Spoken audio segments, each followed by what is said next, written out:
Thank you all for tuning in. This is the Secular AZ Saturday speaker series, and we have a great speaker today. And I'd like to, I'm Zenaida Quintana, by the way, the chair and acting executive director of Secular AZ. And I'd like to start off today with a few announcements, if I may.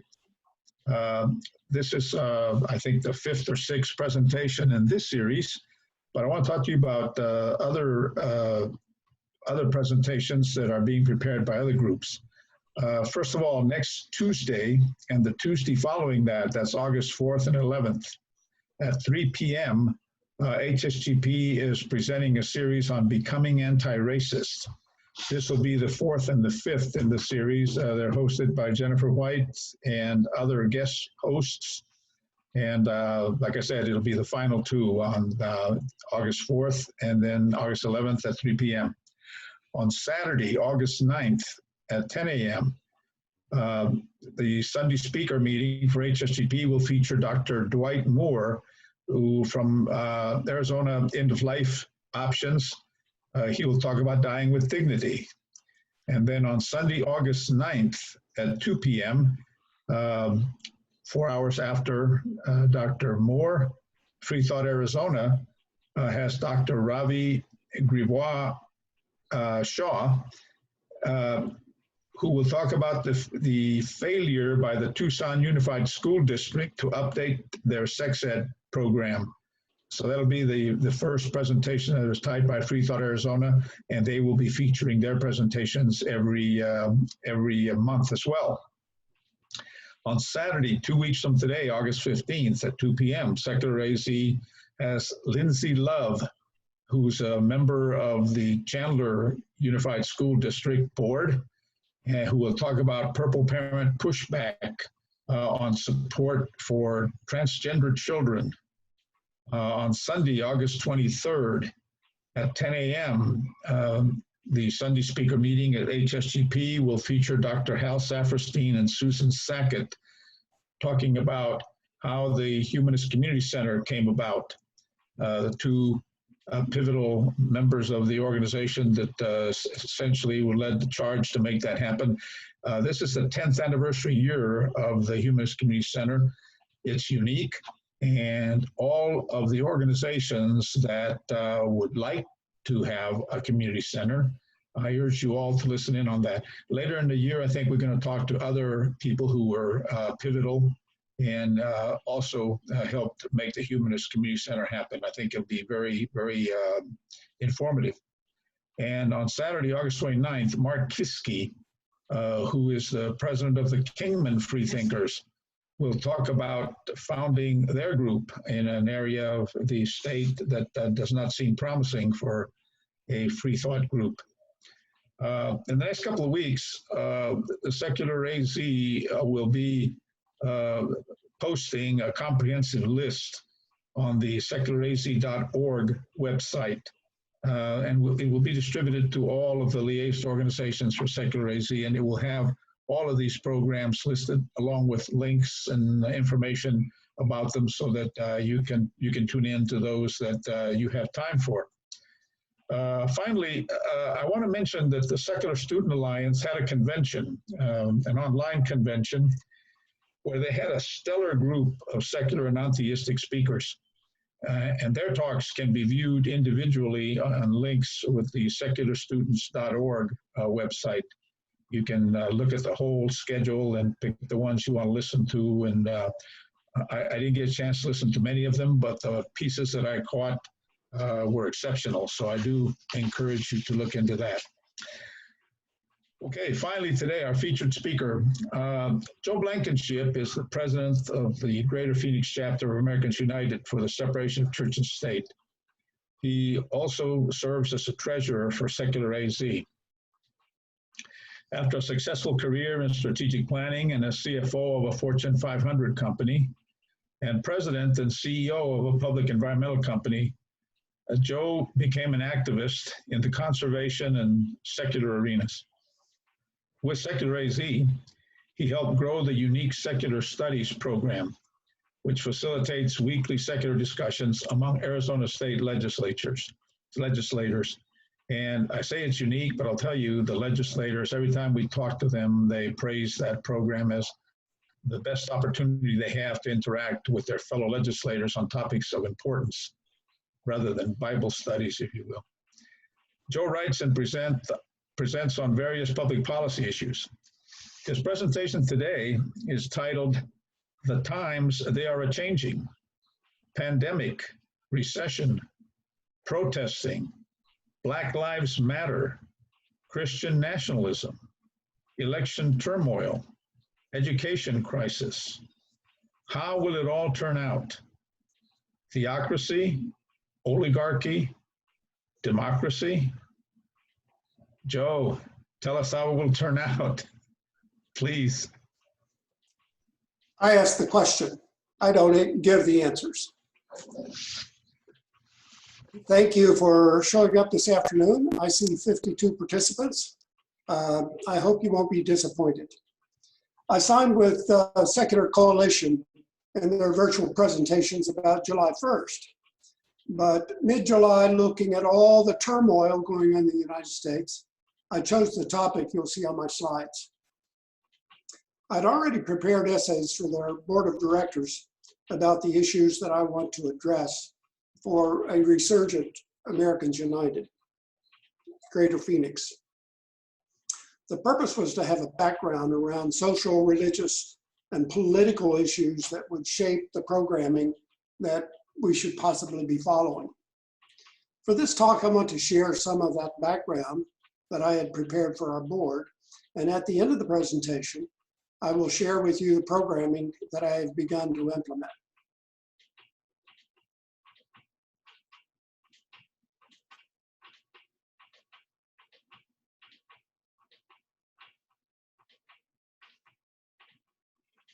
Well, I didn't give you the right screen.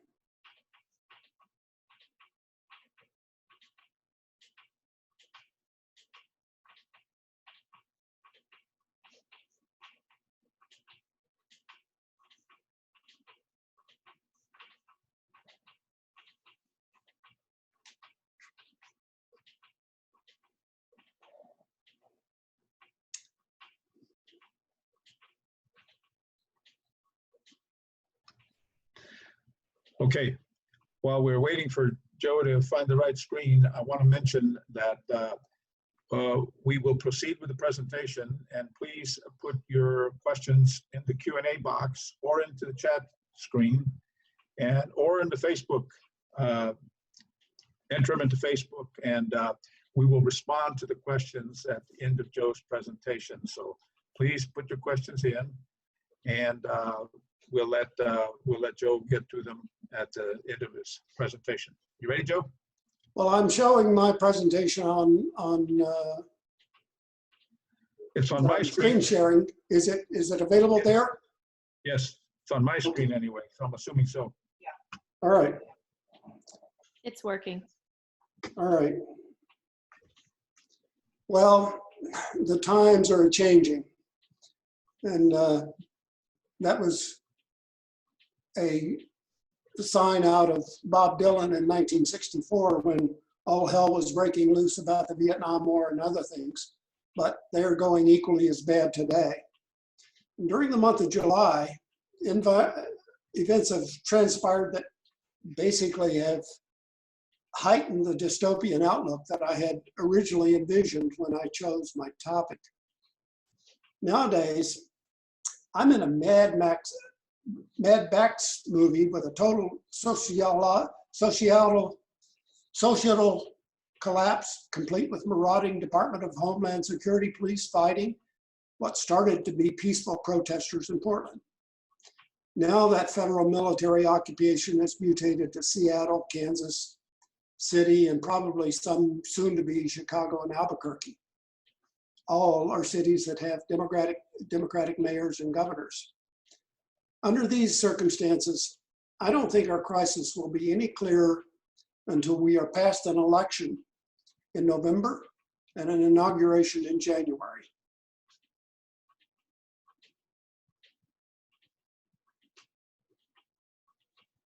So these are the things that I said I'd be giving some background on. The pandemic, recession, Zenaida has already announced them. But I just wanted to say that at this time, with all of these things ahead of us, America is really facing what we call a Rubicon. That's when Caesar took over the Senate in Rome and became an emperor. So Trump is trying to take us into a declaration of war against democracy. Starting out with the pandemic, well, we know what the global situation is. Now it's over 16 million cases, deaths going up over 700,000. In America, we're at 153,000 as of yesterday, and no slowing down in sight. When we look back and say, what was the US government reaction to this pandemic?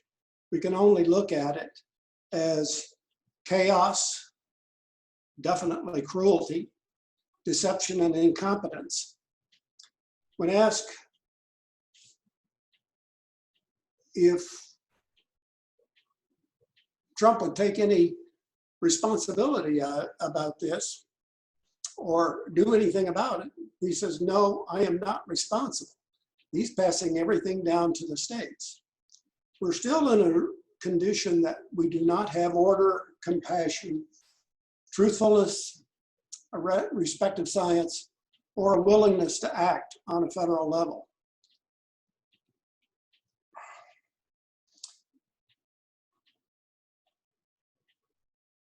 While Trump is trying to keep us confused, Americans hear from the scientists.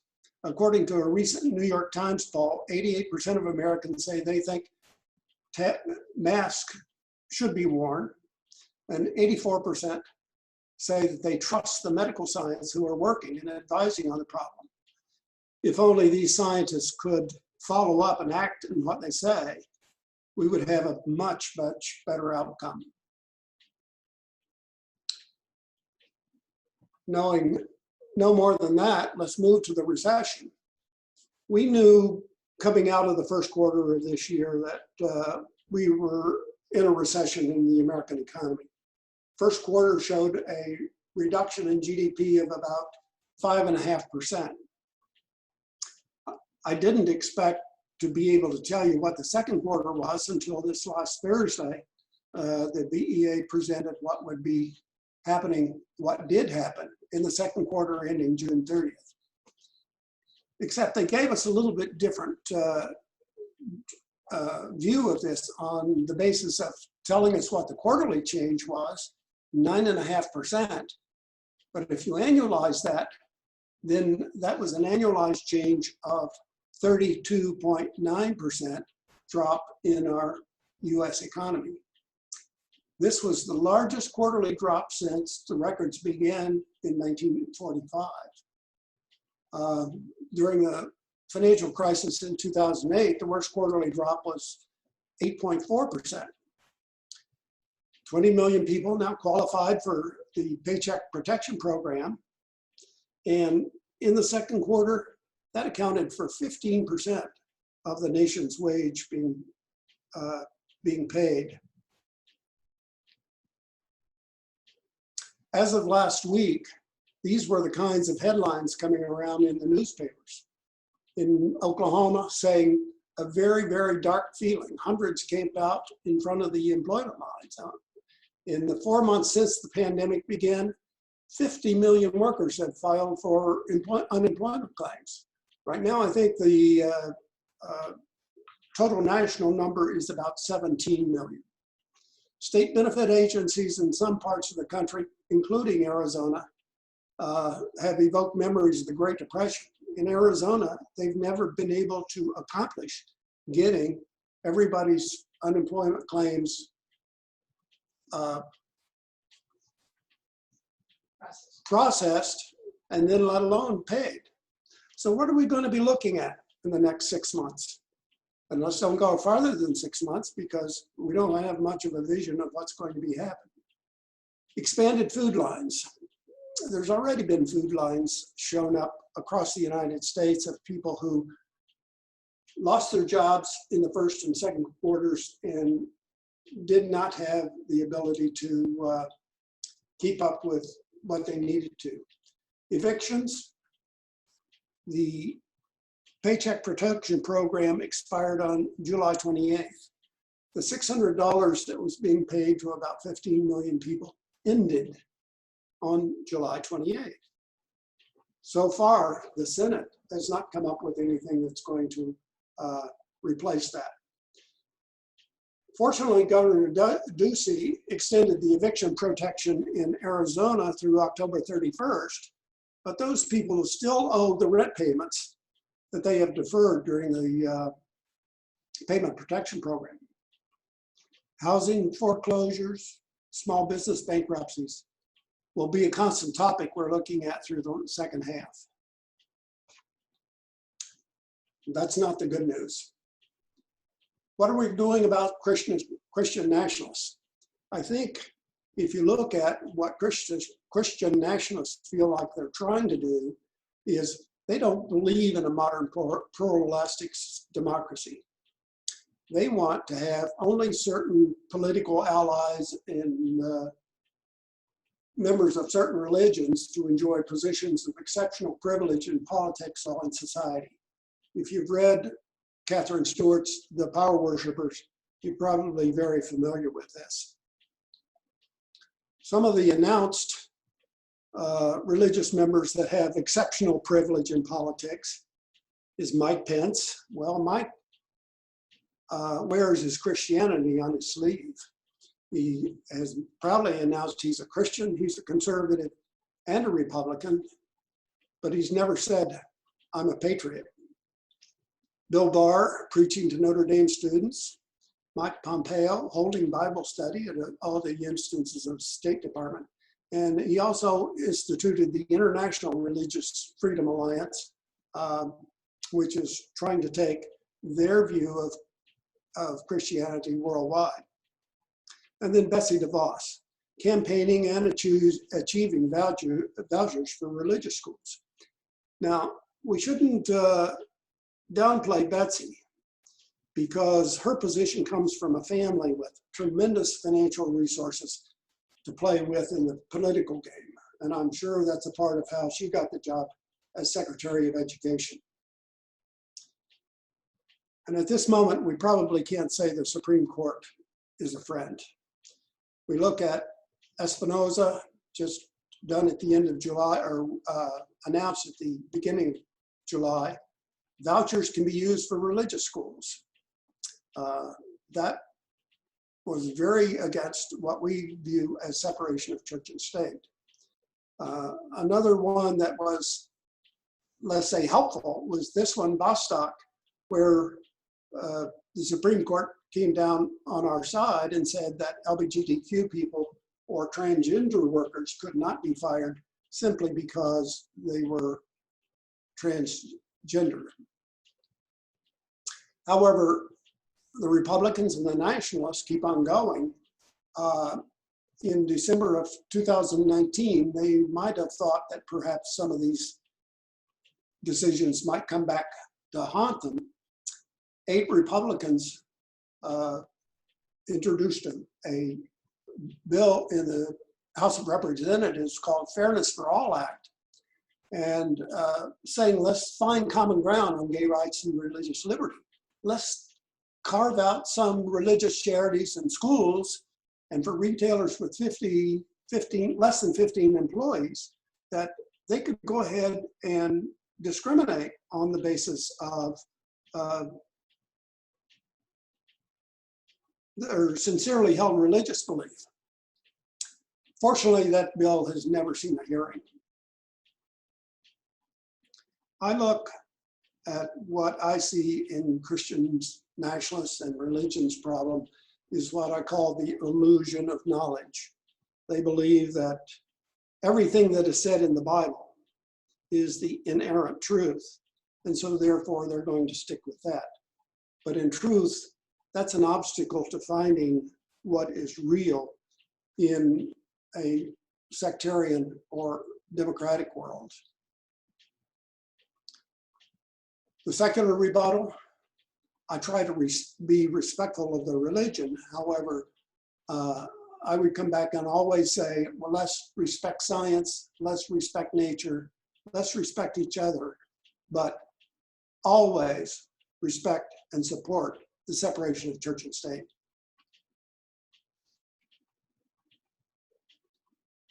For centuries, we've looked at Black people in America as chattel, as slaves. The United States Constitution counted slaves as 3/5 of all persons. They didn't want to mention slaves in the Constitution, but the southern states were insisting that they get counted in the electoral census for purposes of congressional representation. So they settled on 3/5 of a person. That's what is called in the Constitution. It wasn't until 1864 that the Emancipation Proclamation recognized Negroes as people. But that didn't help a whole lot. It did mean that they were not slaves anymore, but almost immediately they became serfs, working still on the plantation owners' property as sharecroppers. And Jim Crow laws that were initiated all through the South denigrated Negroes as U.S. lowest caste of people. It wasn't until 1954, the Brown versus Board of Education, that the Supreme Court ruled that public schools must be segregated. And still, the South maintained their white privilege by building private schools that could maintain segregation and refuse to enter Black children. There is a definable social caste in America. And of course, race probably goes to the top of the list. That's what we've seen so much about in the protests as of late.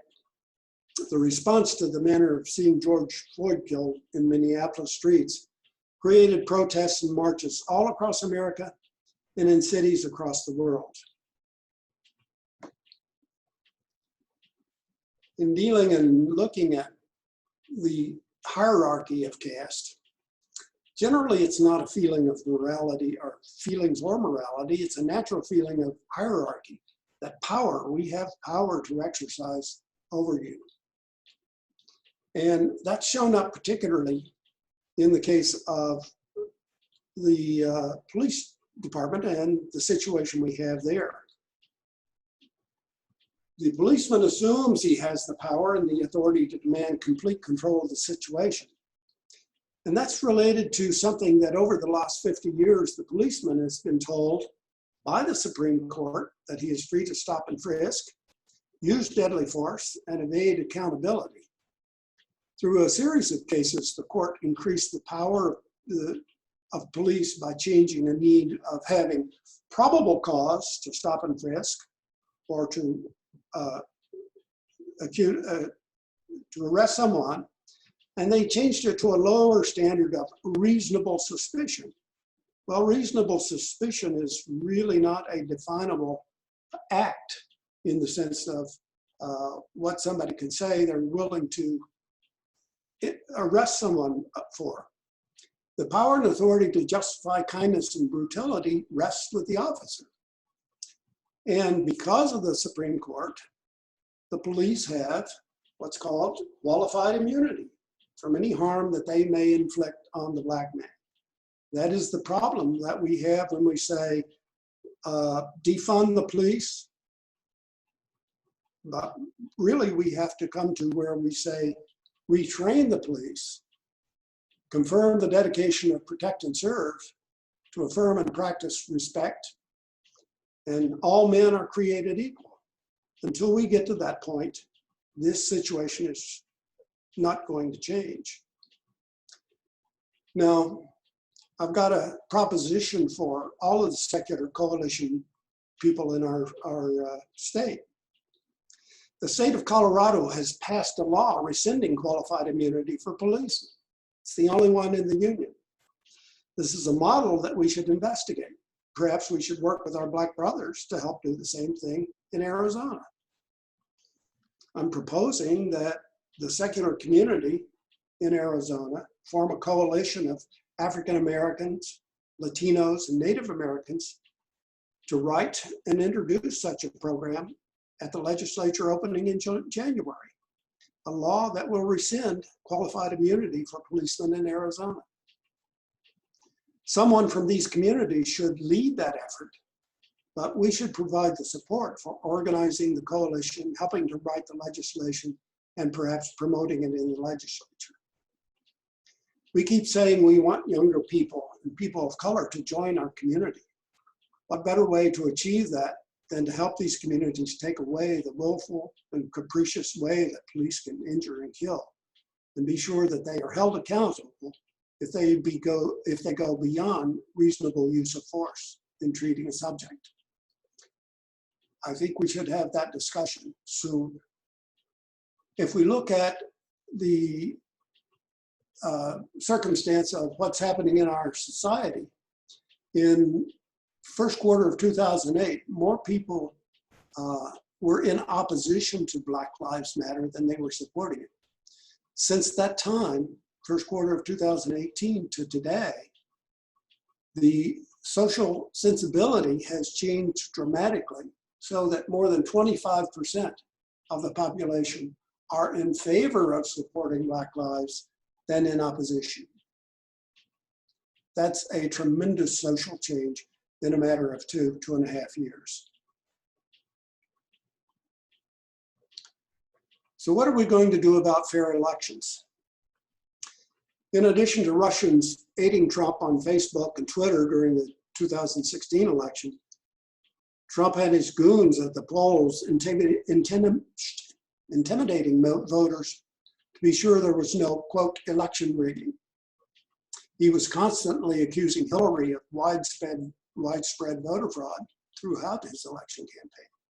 But mostly look at the voter suppression that happened in Georgia in the 2018 governor election.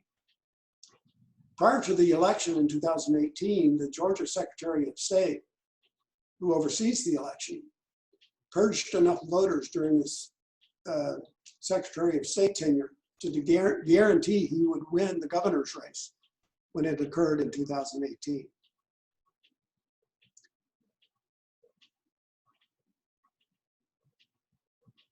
Look at all the tricks the Republicans play. And it hasn't just been recently. This has been a pattern since beginning in the early 1970s. Gerrymandering, voter suppression, contested elections, almost anything to win. And Thursday, Trump suggested that we delay the elections because he didn't believe that we could get a fair election with ballots going through the post office. And then what does he do? He takes away funds from the post office, so they're likely to be slow in delivering the ballots. This all comes back to a long time ago when Newt Gingrich in 1996, he told the Republican Party, we should put aside the concern for governance until we regain power. Now, he went about doing things that would help him gain power in the Republican House when it was finally elected. When he said this, there was a Democratic Speaker of the House, and he had him thrown out on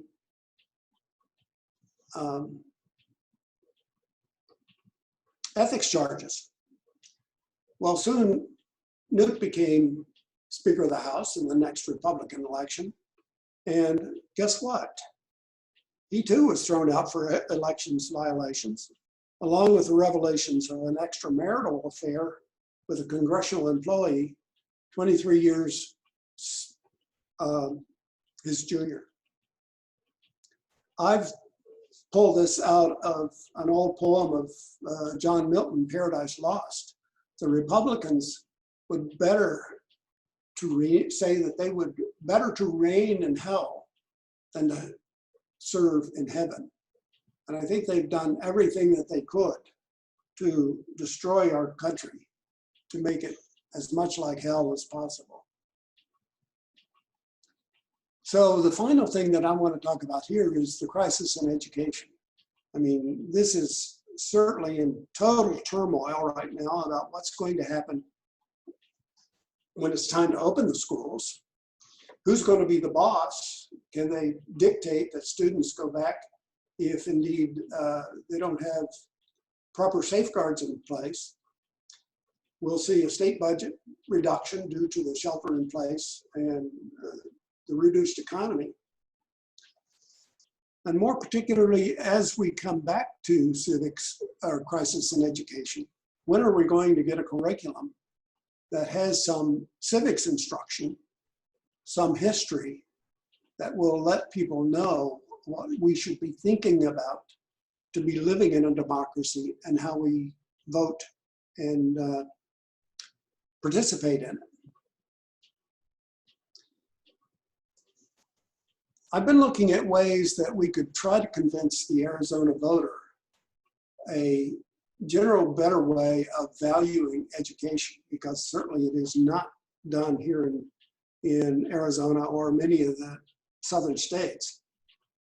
In 2011, Pennsylvania did a study on their school system and looked at the social and economic benefits of public education. And they came up with some things that said, we're going to be a hell of a lot better off if we spend our money now and get it back in the future. We can decrease the number of high school dropouts by half. Nationally would produce $45 billion per year in net economic benefit. Well, take the inflation on that, and it's probably closer to $75 billion at this point in time. Improved education simply by doing a pre-kindergarten education, we'd return at least $7 for every dollar invested. We'd have to look at how they came to those numbers, but the report was well accepted. A 5% increase in male graduate rate would save $5 billion in crime-related expenses. Add additional healthcare savings and things like that, it goes much higher. So all the time that we've been reducing taxes for the rich, we've been making our social benefit and education capability in Arizona poorer and poorer and worse and worse. But one of the major advantages that came out of this study says the better educated someone is, the more they participate in the electoral and voter activity. A ninth grader, less than ninth grade, less 25% of them participate. If you go to a high school graduate, 50% of them participate. Some college degrees are without a degree, about 65. If you get to a bachelor's degree, it's over 72%. But you know, I'd be willing to accept more than 20% engagement if we could just get everybody through a reasonable high school education. We have to go back to the founders. And Jefferson, while they were writing the Constitution, he said, a well-informed electorate is a prerequisite to democracy. How are we going to know what a representative thinks, feels, will do, and how can we call them to account after it's all over? Jefferson looked at the newspapers at the time, thinking that would be an adequate, somewhat adequate information device at the time. But now with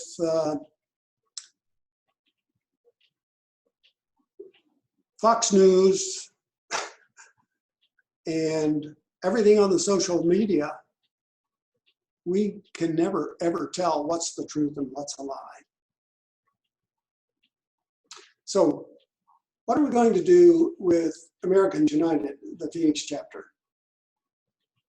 I will continue to do presentations on Project Blitz. I did a paper about 2.5 years ago. I made several presentations on that. It needs to be updated and other circumstances, newer circumstances taken into effect. We want presentations and policy papers on saving our public schools.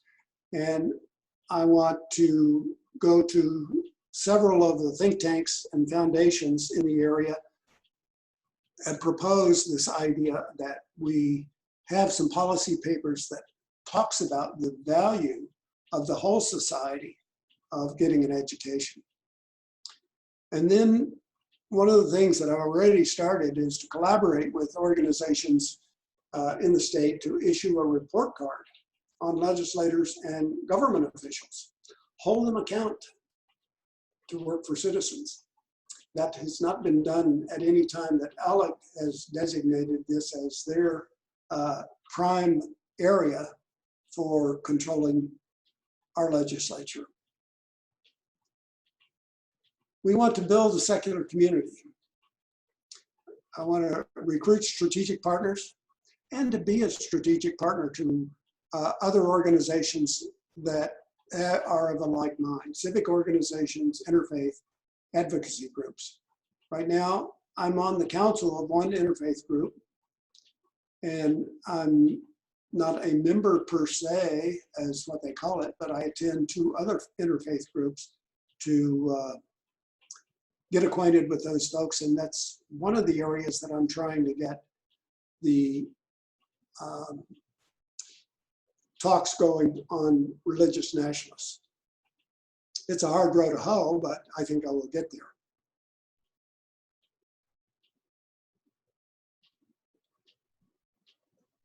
Educate and inform. Well, what I mentioned is to write and publish issue papers, but as Zenaido announced earlier on, we have an opportunity now to invite distinguished speakers in, and we'll be doing that from the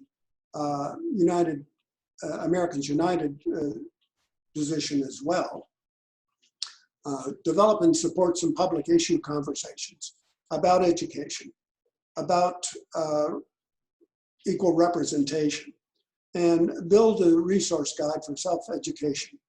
There, I've already run into about 6 things that I think that we can put on our website that would direct people to where to go to look at particularly civic education or participation. But we'll expand that a little bit. But the way that we will try to enhance it is to engage particularly the Gen Z and millennial through civic engagement and education by taking small group virtual conversations to a larger scale. And it's got a method going to do that. And we'll probably have the first one sometime next week or the week after, using Secular Coalition Board as a trial deal.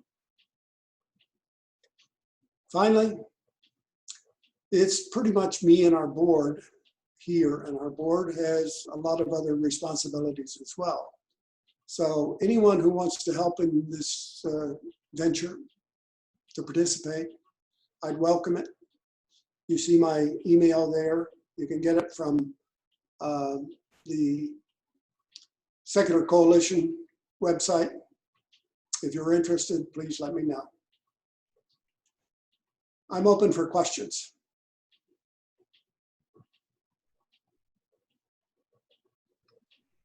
Okay, thank you, Joe. You've I think hit all the high spots here on the threats that we see all around us. I have a couple of questions that I'd like to ask real quickly, and then I'll get into some that have come in. First of all, with regard to the issues about secular AZ and our involvement in introducing legislation to rescind qualified immunity in the Arizona legislature, as you know, we are working to try to flip one or more of the houses at the legislature. Only need one to flip one to get our bills introduced. Most of the ones we introduce with a Republican minority have essentially been sidetracked, and so they're being ignored. But if we can flip at least one of the chambers, or find a Republican sponsor to introduce qualified immunity, then we can get possibility of a hearing. The chance of getting through our existing governor, probably not great, but getting it introduced this year might help flip the governorship downstream. We might be able to do something like that. The other avenue is, of course, to do some sort of a ballot initiative, which is costly but can be done. And I think we will examine all those things in the coming weeks and months to see what options look most promising to us, in particular after the election, to see how the legislature lines up.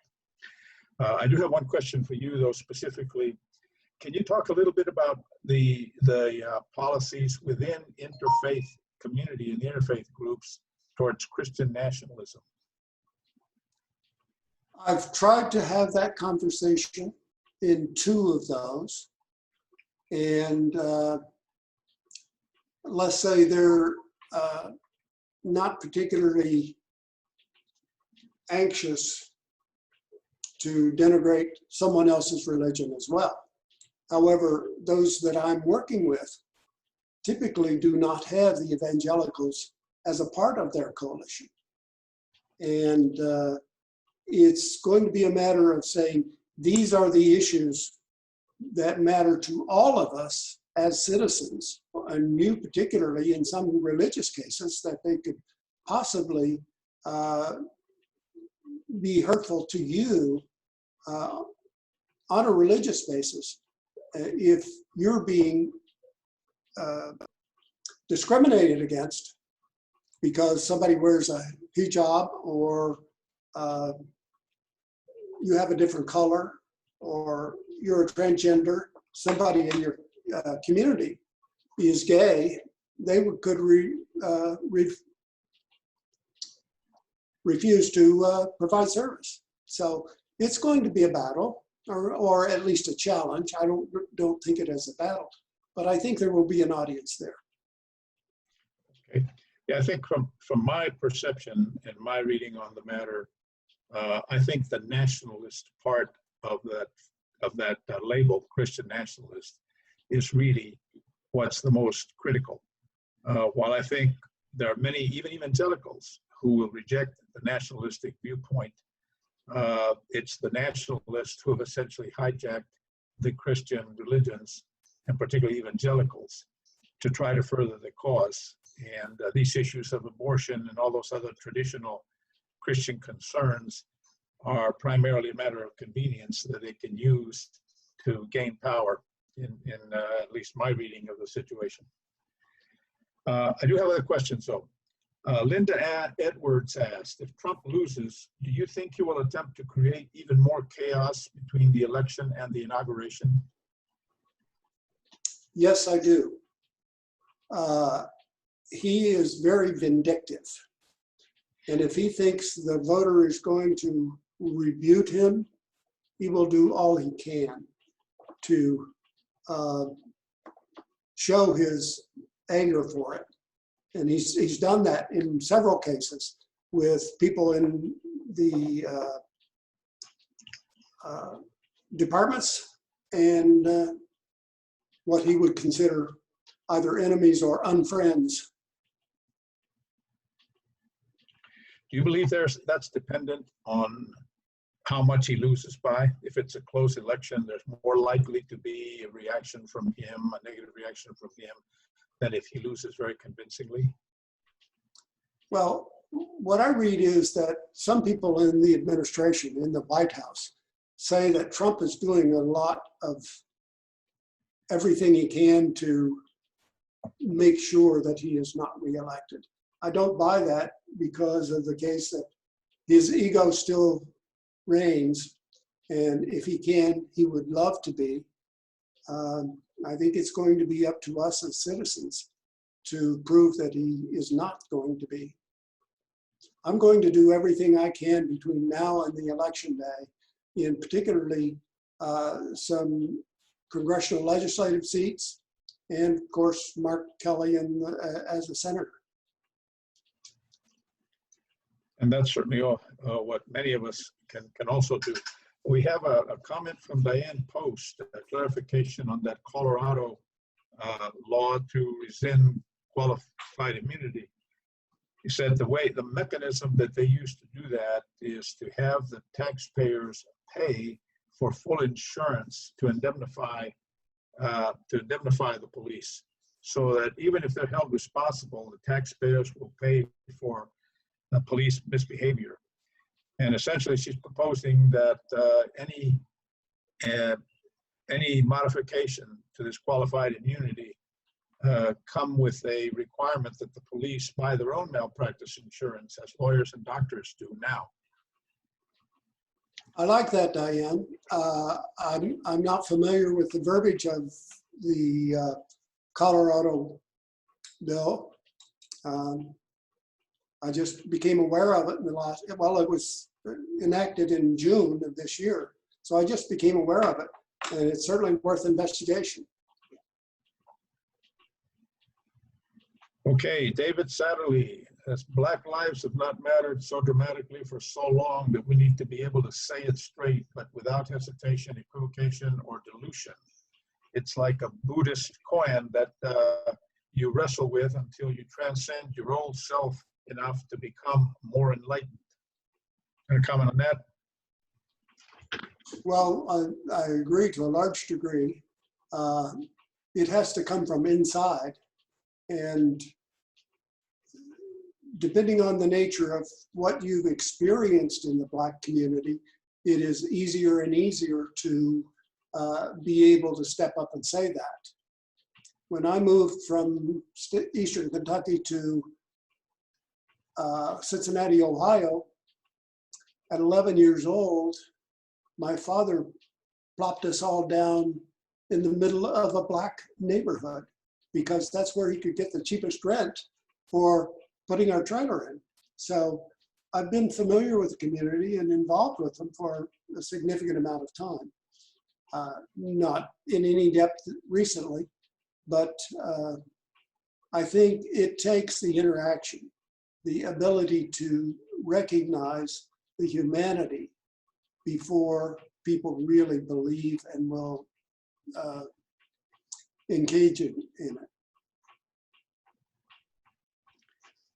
Yes, I believe that becoming anti-racist is one of the consciousness raising things that HSGP is undertaking to try to get people's consciousness raised and become a little more knowledgeable in this area of white privilege and so on. So I urge those of you who are interested in that topic to tune into that. Another comment from Diane Post says, you know, the Superior Court judge threw out the investment in education and initiative off the ballot again, and they are appealing to the Supreme Court. Do you know anything about that? I've just read the newspaper the last couple of days to learn that. Obviously, I'm disappointed. I think it is much political as probably it is factual, but I agree that they should take it to a larger venue.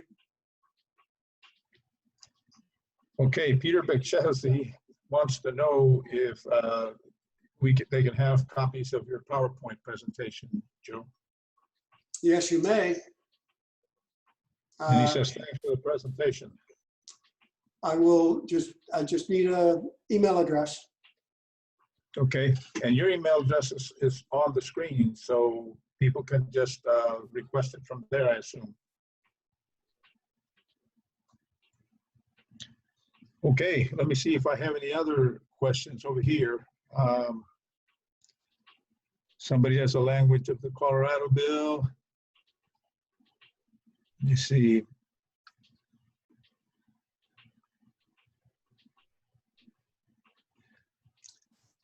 Diane Post says she can probably get you a meeting with a woman from AACCC about religious nationalism. What is AACCC? Do you know, Joe? No, I do not. Are you on, Diane? Can you, Diane, by the way, Diane Post is the legal director of Secular AZ, and she handles all the advocacy action at Secular AZ, and we are fortunate to have 4 lawyers on our board that she draws upon from time to time, and she's also been cultivating a group of off-board lawyers who are willing to work with us, in most cases pro bono. So Diane does a substantial amount of legal heavy lifting for the entire community, and she's got a lot of things going on. We had her on a presentation a few weeks ago, and we'll probably have her on again before long. Anyway, to answer your question, Zenaida, Yes, Diane. AACCC is the African American Christian Clergy, I don't know, conference, coalition, collaboration, whatever it is. It's the 3rd C. And they're the African American clergy. And that would probably be a good group for Joe to talk to. I agree. Now, Okay. Zenaida, I'd like to say, my recommendation is as much in terms of getting introductions and familiar with the communities through this vehicle of wanting to try to do this, as much as certainly wanting to have an effective result.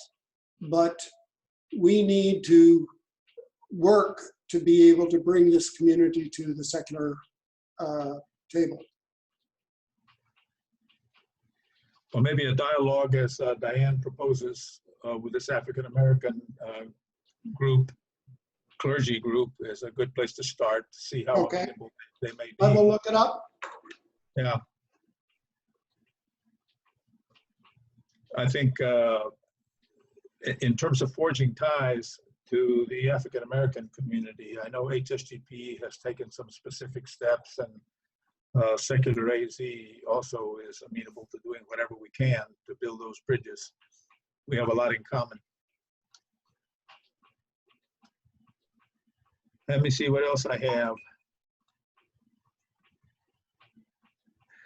Yeah, there's a comment here that Catherine Stewart was one of the speakers at the Secular Student Alliance, and probably spoke to the subject of Christian nationalism, so we can get more detail from her there. She, as they say, she wrote the book about it. And I've been mentioning HSGP. It's the Humanist Society of Greater Phoenix, for those of you who are not familiar with that acronym. I think most of us in the secular community in Arizona, that's become such an important organization. We do tend to throw the acronym around without fully explaining what the acronym stands for. Catherine Stewart has indicated that she will be available to American United chapters for speaking as well, as long as we can get more than 25 adherents. Oh, we can do that. Well, we had a peak of around 55 on Zoom, and I don't know how many came through on Facebook, but usually we get another double-digit boost from Facebook. So I don't think we have any problem doing that. And by the way, when she wrote her first book, she did present to AU 5-6 years ago when Ann Mardick was running AU, and she was an extremely effective speaker. That was the Good News Club book. I'm sure you read that one as well, Joe. Yeah, it was a great book. Okay, anybody have other questions? I don't. There's one more question from Jennifer White, Zenaida. She says, would helping teachers, school staff, parents, and students resist the opening of schools be in AUGP's purview?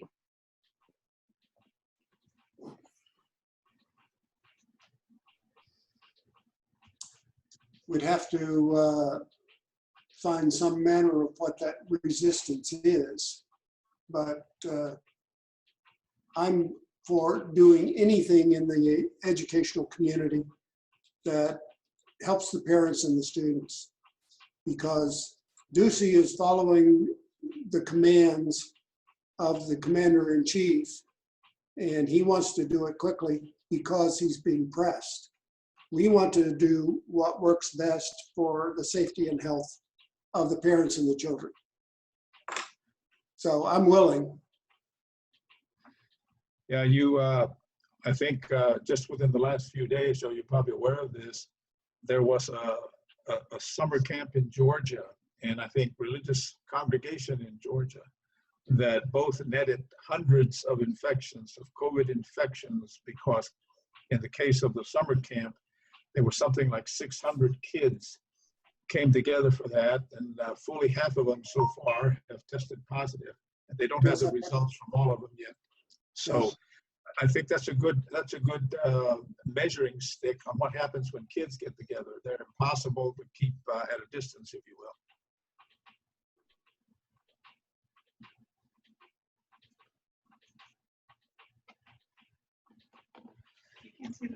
Yeah, Jennifer is asking another question about approaching African American groups to speak with us on Christian nationalism and church-state separation. I think while several of them do tend to the evangelical, I think there is quite a bit of daylight between the African American evangelical groups and the traditional white evangelical groups, and that might be some cleavage that we can investigate. Well, I will begin with the interfaith group and go from there.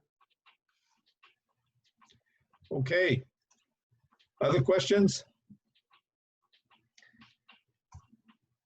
Okay, well, Joe, once again, thank you so much for your presentation. I think you provoked a good deal of thought, and people want to learn more about this. So we hope either from you or others, we can look forward to more programming on this Zoom network on this same topic, certainly as we head towards the election. There's going to be more and more fodder for us to pick from to be able to educate our constituents about. Well, thank you all for attending. I appreciate it. Okay, and thank you all once again, and don't forget to look at the listing of the future programs at secularaz.org. We will be having that up probably in a week or so, and we will have these programs publicized and going out to all the liaise organizations, and if they do the proper distribution of the information, our viewership can only grow, and our influence can only grow. So thank you all for helping spread the word, and we hope to see you at the next program. Thank you so much.